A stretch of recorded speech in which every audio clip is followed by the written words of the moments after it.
I'm Casey. And I'm Fallon. And this is Render the Darkness. One of us got the pajama memo and one of us did not. Guess which one didn't?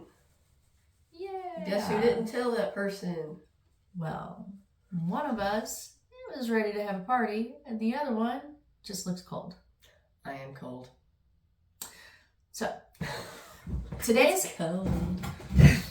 Sorry. Today's episode, we're going to be talking about history's cruel path of torture and punishment.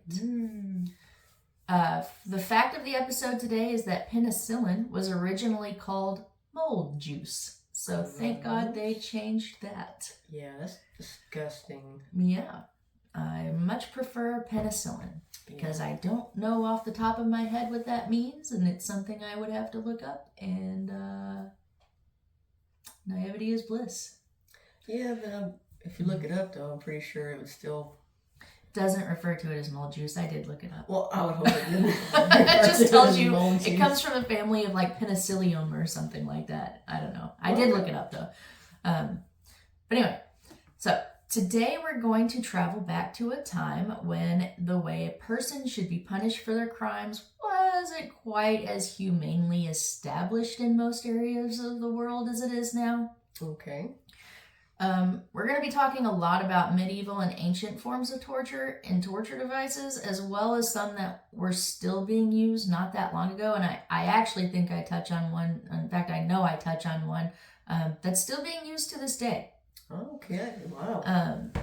So just to mention a few of the most common forms of punishment that probably come to people's minds when they think of these kinds of things, you have the guillotine. Yeah.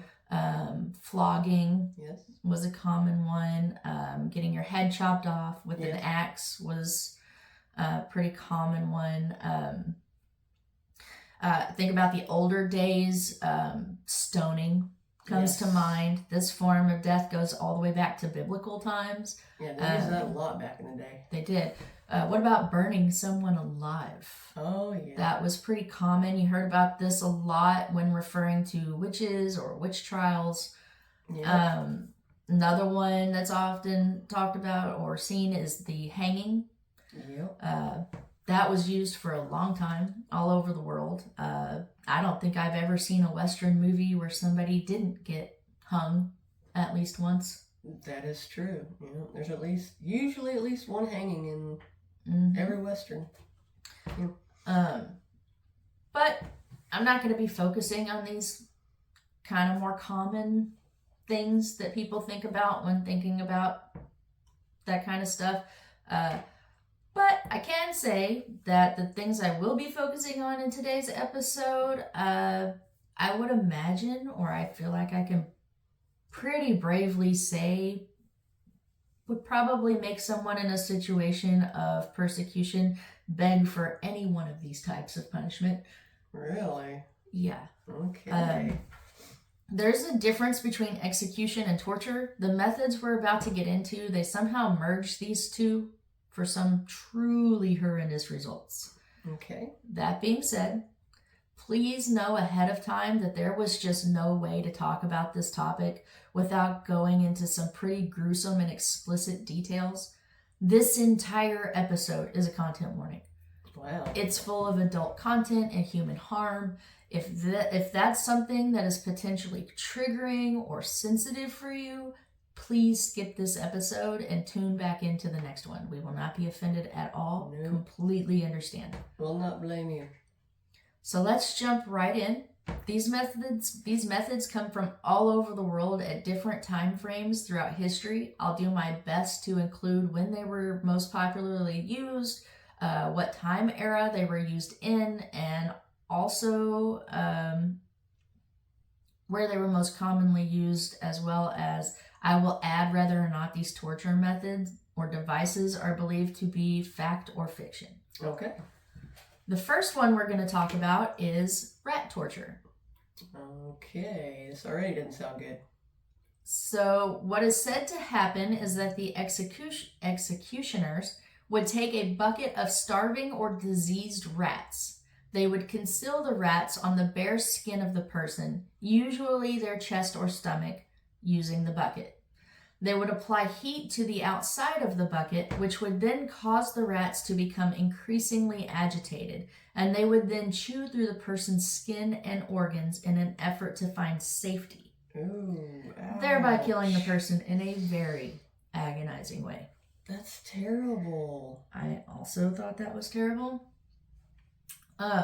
The validity of this exact method is questioned by some due to lack of any evidence that this specific thing happened, but there is definitely proof of this method being used in the 16th century by one Diederik Saunier during the Dutch revolt against the Spanish, or at least to the reaccounts written by John Lothrop Motley in The Rise of the Dutch Republic.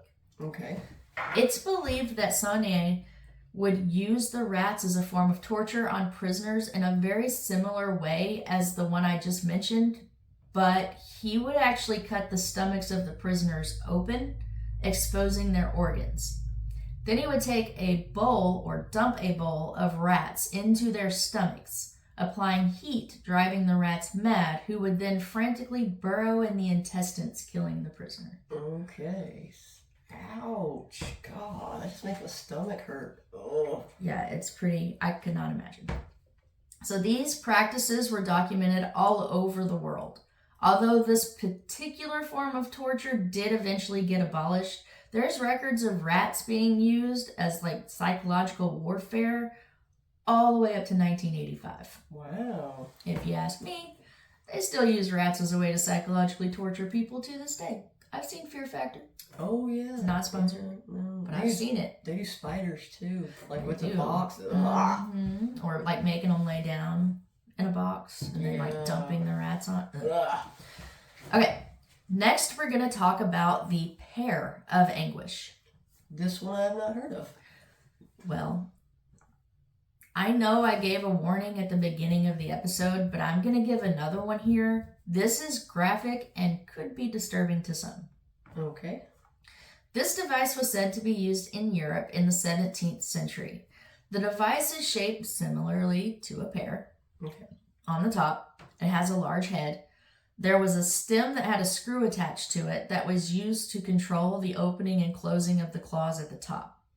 I guess a better way to describe it, it was kind of like a metal or iron flower that's not in bloom, but with the turn of a screw, it could be in bloom. Oh, so again, picture that. Doesn't sound good.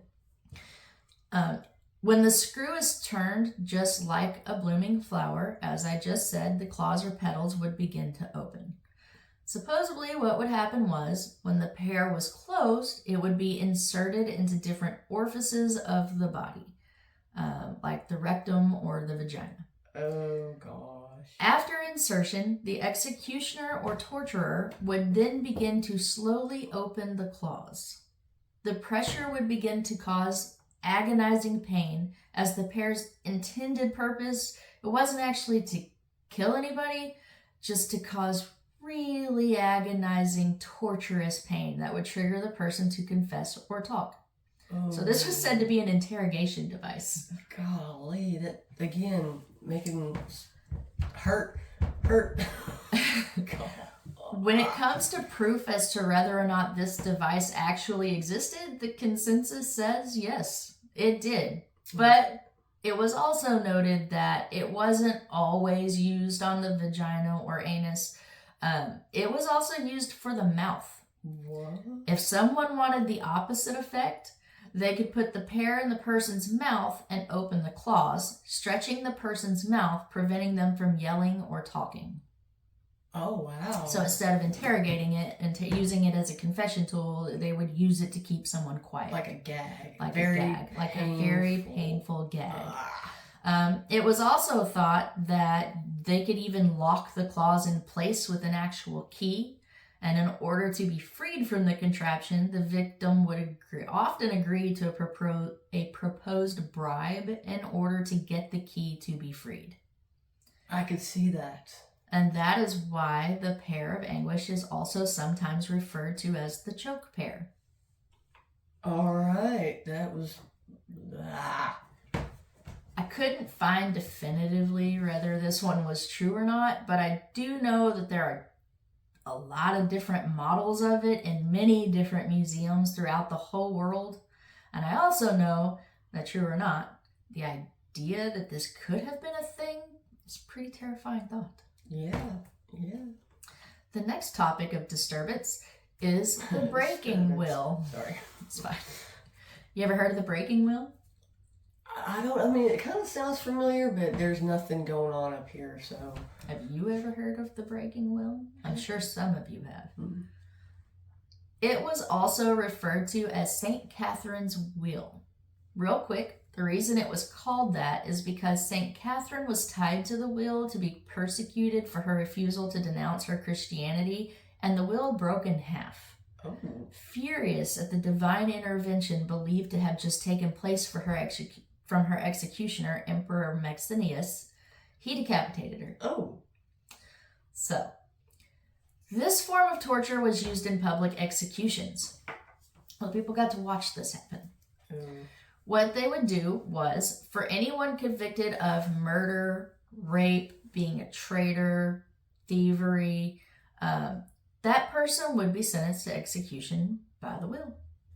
The process of this execution was usually broken down into separate days and parts with a specific level of pain and torture in mind. And that level was the maximum level of pain possible. Oh. Typically, on the first day, the wheel would be dropped directly on the person, breaking their bones. Now, I should say that, okay, the wheel, as I think I forgot to put this in there, but the wheel, although usually the wheel itself was wood, it was also usually lined with like an iron metal. How would that not kill them? Well, if you drop it in the right spot, it would God. break a bone or sever something, but not necessarily kill you. I figured depending that, on like, where you dropped it. Drop the wheel. Done. So the next day, the person would be tied to the wheel, and their bones would continue to be systematically broken. The condemned would be left to suffer for hours, sometimes days, with their broken appendages just dangling or entangled in the spokes of the wheel. Oh gosh. Yeah, that one was actually very much true. That really did exist, and they really did do that. The next one we're going to talk about is the Judas chair, sometimes referred to as the Judas cradle. This device comes straight out of medieval times. All right. The top of the device was shaped like a pyramid and was more often than not made out of metal.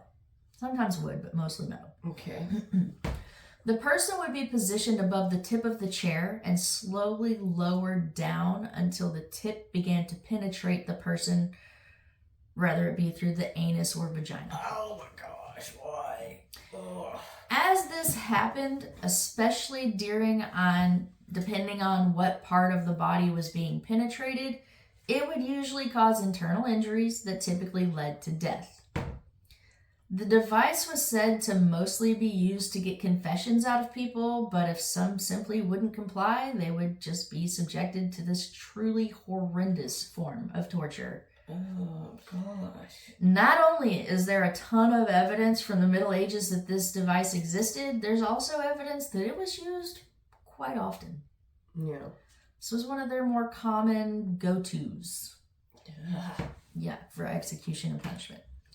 Next, we're going to talk about the rack. The rack, okay. From what I read, this originated out of Europe, said to be created in 1447 by Constable John Exeter, and was originally used in the Tower of London, but its popularity quickly spread and the device began to be used all over. With this device, they would take a wooden frame, sometimes metal, and suspend it above the ground. Then they would attach a crank of some sort to the ends of the frames.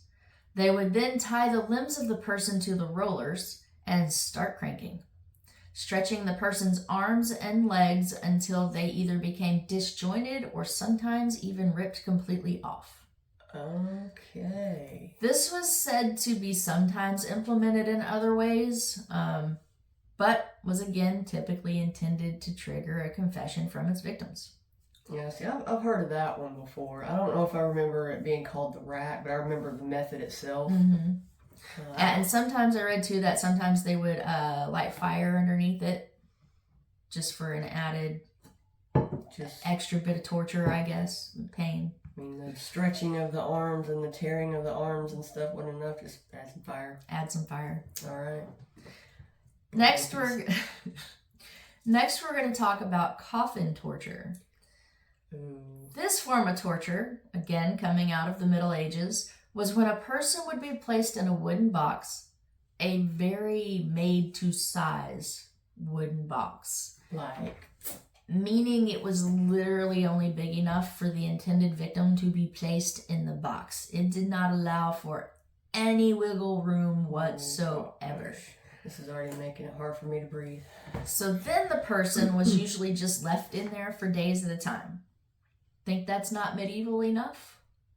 These coffins were often placed right in the middle of town square, so the town folks could get their fair shot at a chance to come by and abuse the person however much and however long they chose. So they just open the lid? They'd just open the lid and do whatever they wanted to do to that person and move on about their merry way. Wow, that's just messed up on so many levels.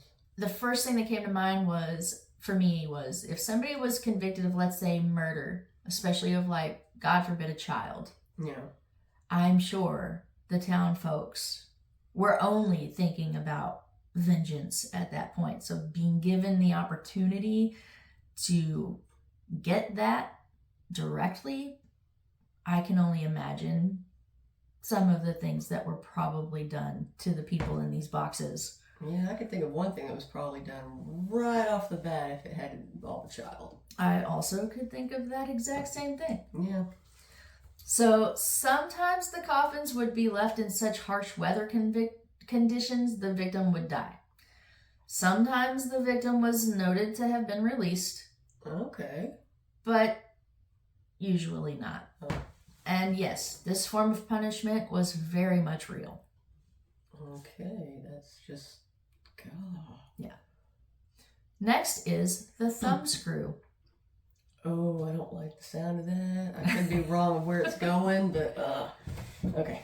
Another tool created with the set intentions of getting a confession out of its victims was dated back to the 1600s in France. It literally looks like a clamp or a vice. What they would do was put the person's thumb between a metal plate and a screw. They would then tighten the screw, sometimes until the thumb was completely mangled. Even though this method was said to have originated in France, it was used all over Europe. I read that sometimes it was even used as a sort of like a precursor to the rack. Ooh. So they would do the thumb screw before putting them on the rack. Lovely. So, yeah. Just sitting here wiggling my thumbs. I'm like that with like anything involving eyes. Like in movies when people are doing things close to an eyeball or fingernails. Like if they're pulling a fingernail back or off. Or they like take a pin and they like or drive it underneath. Anyway. My thing is ears and anything to do with the mouth. Oh, yeah. It's like, Yep. All right, next we're going to talk about the Iron Maiden. This one I have heard of. I'm sure a lot of listeners have heard of this one. It was pretty common. Most people think this device came out of the Middle Ages, but actually the first known record of it being used wasn't until the 17th century. Oh, wow. Okay. It was said to be a metal or iron human-sized and sometimes human-shaped box that was equipped with sharp spikes. The idea was that these spikes would be just long enough to puncture the person, but to not actually kill them immediately.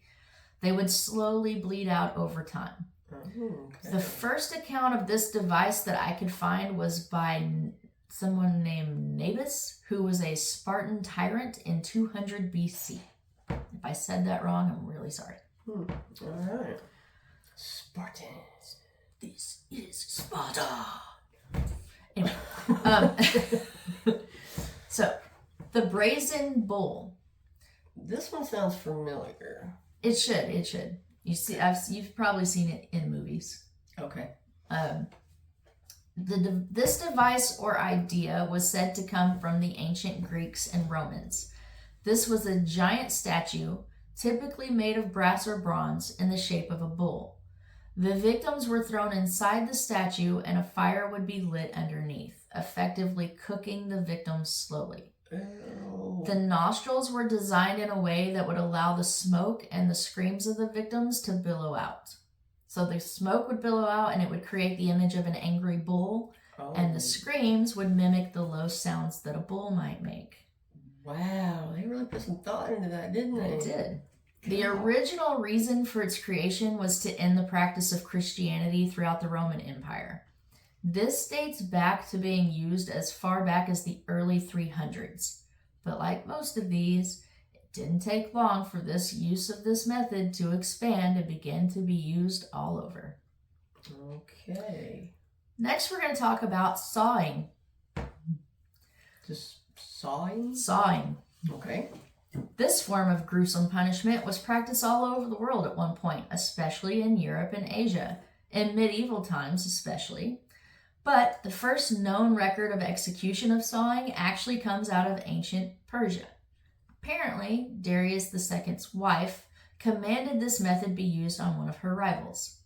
In this form of execution, the victim is hung upside down and then sawed in half vertically, starting with the crotch region. Oh my gosh. They did it this way because the victim would stay conscious for longer. So this form of execution was used well into the 19th century and was typically used on people accused of witchcraft, adultery, murder, blasphemy, or theft. I'm going to interrupt you here, I'm sorry. Mm-hmm. But, because you just said that, I don't know, I'm sure a lot of people, if you're into horror movies and stuff, have you seen Terrifier? Which one? The first one. Yes. That scene. Yeah. See, I thought about, and I know it wasn't a Saw, but I thought about that Tomahawk movie that we just watched with Patrick Swayze. What?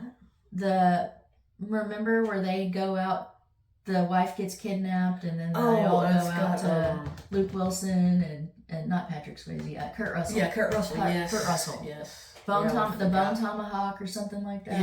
Yes. Yeah. Also not sponsored. Sorry. No, but I thought about that scene in that movie when I was.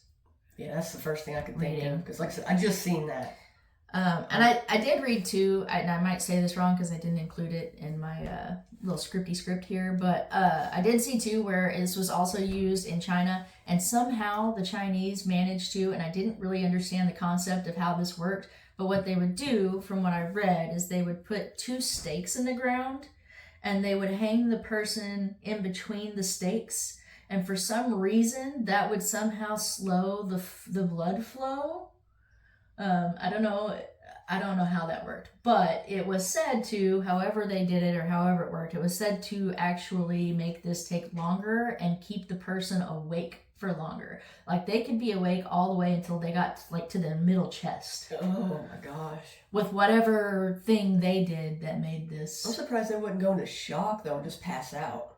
I don't know. Like I tried to investigate that a little further, but I didn't really understand the science behind why that worked or how it worked. But I just wanted to throw it out there because I thought it was interesting. If anybody knows more about that or why that worked, please feel free to reach out and comment and let us know. I just did a Jim Carrey face. Like, ugh. It was better the first time I did it. But I was like, oh. I think it's Jim Carrey. Hilarious. Yeah, Okay, sorry. You're fine. Next, we're going to talk about the heretic's forks. Okay. This is another tool used for pain and during the Middle Ages. I read, though, that this one was mostly used during the Spanish Inquisition and primarily used on those to be witches or heretics, hence the name. Okay. This device was quite simple. What they would do was they would take a collar and attach 2 forks to the top of the collar that were meant to dig into the underside of the chin. Oh. And then 2 more forks were placed on the opposite end of the collar, placing the forks at the victim's chest or sternum. The idea was that if the person tried to move their head or talk, the forks would in turn penetrate the skin and cause agonizing pain. Although this particular device wouldn't kill the person, it would cause enough excruciating pain that the person would eventually confess to whatever they had to in order to get released from the device, which oftentimes, unfortunately, resulted in them being burned at the stake. Oh, gosh. So, that is just...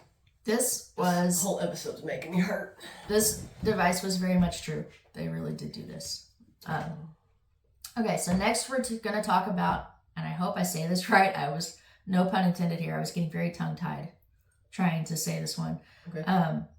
The next one we're going to talk about is the tongue terror. Oh, man, I just said my... Again, coming at you out of Europe in the medieval ages. Oh, man, Europe. I would not want to piss anybody off in Europe. I mean, now I wouldn't want to piss anybody off anywhere. Right. Now, but especially back in the Middle Ages, no. I would be minding my P's and Q's and staying in my little house and head down, mouth shut. Anyway, this contraption used on people accused of blasphemy or heresy. This tool literally, and I know I'm saying literally a lot, but I couldn't believe how many of these things look so much like the common everyday things that we use today. Okay. So this, which I want to say, it really made me wonder if some of our tools we use now once started out as something devised with the intent to harm other people. And we just found like nicer uses for them over the time. Like, hey, this could be used for a salad too. I know. Like, think about how many weapons does the common Joe have laying around their house and they just don't know that they were originally meant to be weapons? Yeah, that's true. Anyway, back to the terror. It literally looked like a pair of garden shears. Oh. Except instead of being designed to cut like garden shears, they were designed with a mechanism that would allow them to be clamped to the accused person's tongue and ripped out. You just had to say that so quick, didn't you? I did. Rip it out like a Band-Aid. No, that's rip it off. This could be done however fast or slow the executioner wanted. The ripping out of the tongue wasn't always the result. Sometimes they just twisted and turned until it couldn't be contorted any further to get a confession out of the person. There are records of this device being very much true. Okay. What movie was that? Where they pulled the tongue out like really, really far and then let it go. Was it Beetlejuice? No. Wait. And they let the tongue go and he like grabs his mouth. Was it Beetlejuice? I don't know. Anyway, that's scene, even though I can't place who it was or what movie it was in, that's what came to my mind when I was... Yeah, now it's going to bother reading me. about Because this I think he did do that at some point in time. Did he do that to Alec Baldwin? Like the tongue got pulled out? Yeah, because I remember and him doing this. Yeah, when they were... But I don't remember... Because it was like right before they did their faces, right? I don't remember. Okay, we're getting so sidetracked in this. I'm so sorry. I'm old. I don't remember things. I don't have an excuse. I just don't remember things. The next one we're going to talk about is the scavenger's daughter. Okay. This one is often referred to as Skevington's Guise, named after its creator, Sir Leonard Skevington, in the, you guessed it, 16th century England. Okay. This was a metal, full-body length A-frame device that consisted of a hoop or ring where the head would go, and the hands and feet also had rings for holding them into position. Usually this thing wasn't fit to size, so... And I read in some resources that the rings would sometimes have little spikes embedded in them to intensify the level of pain the victim would experience. Okay. The scaffolding of the frame had the capability of folding in half, thereby folding the victim in half, causing the blood to run from the nose to the ears. Ooh. They could also compress the hands and feet as they chose, causing the appendages to contort. Oh. Some referred to this method as a reverse of the rack. If you remember, the rack tortured its victims by stretching their body parts and dislocating them and often separating them. The scavenger's daughter was designed to contort and compress its victims' bodies. Okay. This was also... There were records that this was also true. What? Oh, sorry, I was going to say, is there a reason why it's called the scavenger's daughter? Oh, I don't know why it's called that. No idea. Okay, so we're going to move to the armchair of inquiries. Okay. Also called the iron chair because it was believed to be made of iron. This was brought to the world by Europe in the Middle Ages. Y'all are some sick bastards. Yeah, I just... I mean, not now, but then. Y'all were some sick bastards. Anyway, this chair contained hundreds and thousands of spikes all over it. There was also sometimes a hole in the middle of the seat so fire could be used to really amp up the level of torture this chair could bring. So, spiky all over your body, but your booty got the fire. Sometimes. Ah, okay. The victims was said to be strapped to the chair, and the straps would be tightened or rocks would be placed on their laps to make the spikes drive further into their bodies. There's another variation of this torture I found called the Chinese torture chair. And in this version, the victim would be strapped to a chair without spikes, but instead it had brass plates, and then they would be put over a fire to slowly burn to death. Ooh. There are records of this device, both versions, having actually existed. Okay, so we've just covered a lot of things out of the time frame of the medieval ages and Middle Ages, so let's move over to a few different ones and compare the difference in the level of humanity that started to show itself over time that got us kind of to where we are today. Okay. Let's talk about the blood eagle. All right. This is where the convicted would have their back slashed open so deep that the ribs were exposed. Then the ribs would be broken and twisted in a way that looked like wings coming out of the victim's back. Yeah. They would then add salt into the wound, literally would pour salt into the wound, for an extra dose of pain and torture before serving the final blow of ripping the lungs out, which they would then lay over the ribs to complete the winged effect. Oh, wow. This was said to be a form of Viking execution, but it's also often been the subject of debate. Some believe it truly happened, and others believe it may be just a tale of Nordic legends. So, what do you think? I don't know. I've heard of that. I mean, I'm pretty sure I've seen it in a movie too, but yeah, that's pretty brutal. Yeah. Next, we're going to talk about drawing and quartering. Okay. This gruesome form of punishment is said to have come out of England around the 13th century. In this one, the convicted or accused would be tied to a horse and dragged to the gallows. What would happen is once they arrived at the gallows, usually varied. Sometimes they would be hung or simply beheaded, and other times they would be disemboweled. But if they were guilty of something such as treason, your punishment was much worse. They would tie each arm and leg to a different horse, and then the horses would be made to run off in different directions, ripping the limbs from the person's body. From what I read, the ability to do this wasn't officially abolished until 1867. Wow. So next we're gonna talk about scaphism. Scaphism. Said to be used by the Persians. The convicted would be trapped between two boats. Which I read one source that said they were put into a hollowed out tree trunk. Okay. But this is where the convicted would be force fed milk and honey, causing the person to have excessive diarrhea.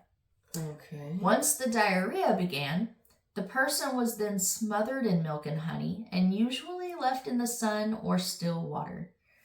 They would eventually begin to rot, which would draw the bugs in, and so would the sweetness from the honey and the sourness of the milk. And eventually, said person would die slowly, either from their bug bites and stings, or exposure to the sun, or dehydration, or infection. Oh. This was said to be true. I think these are getting worse. God. Next, we're going to talk about boiling. This form of execution was once extremely common in areas such as England and East Asia. Okay. This form of torture is exactly what it sounds like. The convicted would be stripped naked and put into a large pot of boiling liquid. The liquid would range from tar to oil to water. This is also a true method. This did happen. Next, we're going to talk about Ling Chi, also referred to death by 1,000 cuts. I've heard of this one. This form of torturous execution comes out of China. The convicted would be tied to a tree, and for days, little pieces of their skin, and occasionally their limbs, would be cut off. When it was believed that they had suffered enough or could suffer no more, the convicted would receive a finishing blow to the heart, or they would be decapitated. This was said to be in practice all the way up until 1905, when it was officially banned. Wow. Next, we are going to talk about being crushed by an elephant. Oh my gosh. This punishment method comes out of Asia, or more specifically, South and Southeast Asia. Okay. Again, this method is exactly what it sounds like. The convicted would be trampled to death by elephants who were said to be trained to make the trampling as painful and horrible as possible. Not really sure what methods of training were used to ensure the risen intensity of the trampling, but that's what it said. You figure they wouldn't need the training. They just go... Well, maybe... Okay, so what I was thinking it was maybe they trained them to stomp on specific parts of the body first. Like maybe they would stomp on their legs, or they would stomp on an arm. Okay, I mean, or they're extremely like smart. Instead of one stomp to end it all, they would step on parts of the bodies that wouldn't necessarily kill somebody immediately. Okay. I don't know. Makes sense. That's the only thing that came to my mind. Okay. The punishment of the sack. Also Sorry. Also, she said the whole video was content warnings. also called Poena Culae, I think. This comes out of ancient Rome. If someone was accused of killing a family member, they would be sewn to a sack alongside some different type of animal, often a snake or a monkey, sometimes a dog. Then they would be tossed into a body of water, left to drown or be killed by whatever animal they were attached to. Wait, so they would sew the person to... Did they sew the sack to the animal too? No. They would sew the person to the leather sack, and then they would throw the animal into the leather sack with the person, and then they would throw them both into the body of water. Oh, gosh. Yeah. So. That's terrible. I mean, it's terrible for the person too, but... You're sad about the monkey and the snake, aren't you? They didn't do anything. Okay. Next, we are going to talk about strapado or strappado. This is bringing it back to the medieval times during the Inquisition. The convicted would be strung up by their wrists, which were then tied behind their heads. Eventually, the weight would cause their shoulders to dislocate, and if it didn't, then weights would be added until it did. Okay. Yet again, this wasn't intended to kill the victim, but rather to cause a tremendous amount of agonizing pain, which one can only imagine how much pain that truly did cause. I can't even begin to think of how much this would hurt. And the last one we're going to talk about, and is actually the one that's said to still be used and practiced to this day, Okay. comes out of Iran. And it's known as the white torture. The white torture. The white torture, okay. Yep. This type of torture is quite a bit different from the rest in that this one is strictly psychological. Okay. This is said to be damaging in some cases beyond mental repair. So in this form of torture, a person is put in a cell or a room where everything is white. The walls are white. The floors are white. Their clothes are white. The food they're served is white. Everything is entirely white. The guards wear only white. The lights are left on 24/7, and no one is allowed to speak a single word to the person, ever. Wow. So this is most often known to be used in Iranian prisons. The result of this punishment are said to vary person to person, but some of the results that are noted are severe sleep deprivation, total memory loss, dizziness, headaches, eating disorders, phobias, development of extreme fears, depression, extreme paranoia, and horrific nightmares. I can see that, all of that. Yeah, this one is, I mean, don't get me wrong, they're all horrible and they're all terrifying in their own rights, but this one to me is really terrifying because A, it's still practiced to this day. Yeah. And B, I know that when you are, or a person is neglected of the ability to see color, when they've been able to see color previously, or they're put in a position where all they can see is the white, it does eventually start to really take away your memory capabilities. Huh. Like you start to forget people's faces. Really? Yeah. But anyway, this was my episode of historical torture, punishment, and cruelty that definitely illustrates just how awful the human race can be and how morbid the human mind can be in order to even think of some of these. Yeah, there were some of them. I mean, all of them were terrible, but there was a few of them that hurt me. Yeah. Yep. Ugh. And again, just to reiterate what I said earlier, I was not calling Europe population sick bastards. I was referring specifically to the people who participated in the activities of any of the tortures that took place at this time. Right. Just to clarify that. I love Europe. But that's awesome. If I missed some that you know about that you wish I had put in the episode, or if there's something you feel like I missed, please feel free to message or comment. And other than that, or if you were offended by anything I said, I apologize now, but feel free to message or comment.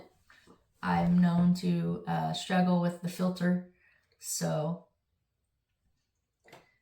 I apologize for that. But I did give a content warning. Yes, you did. So, but like I said, I don't think anybody would be offended because, like you said, you're talking about people that were like way back in the day. That yeah. None of them are still alive now. In this horrible stuff, and bad on them. Yeah, shame. But not you, because we love you. Yeah, not you guys. We love you guys. Y'all are awesome. We've advanced so much as a race since these times. You know, it almost makes, again, I'm gonna boldly say this, but it almost makes things like the electric chair or lethal injection seem pretty damn humane compared to the lethal injection. What we used to do as a race. Because I'm not excluding that to one specific area.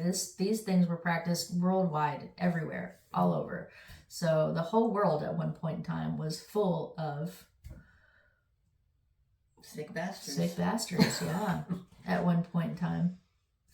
But anyway, that was my episode. That was really good. Like I said, a lot of that hurt me. Okay. It still hurts me. Well, as always, we can be found on pretty much any social media site. We are now going to be posting YouTube videos for every episode we do, come hell or high water, whether we're in our pajamas, our hair's not done, sorry, we're sick, whatever the case may be, we're gonna sniffle right on through and post a video every time. We also now have our website up and running. Yay, website! Which we will be putting merch on soon. We're working on that for anybody that might want to sport some Under the Darkness gear. Yeah. We certainly will be. Yeah, that's about all I can think of. So thank you for spending your time with us today. Thank you very much. And we are Render the Darkness. Bye. Bye. Ooh. I gotta stand up and You should probably stand up and push that button. Hit that button.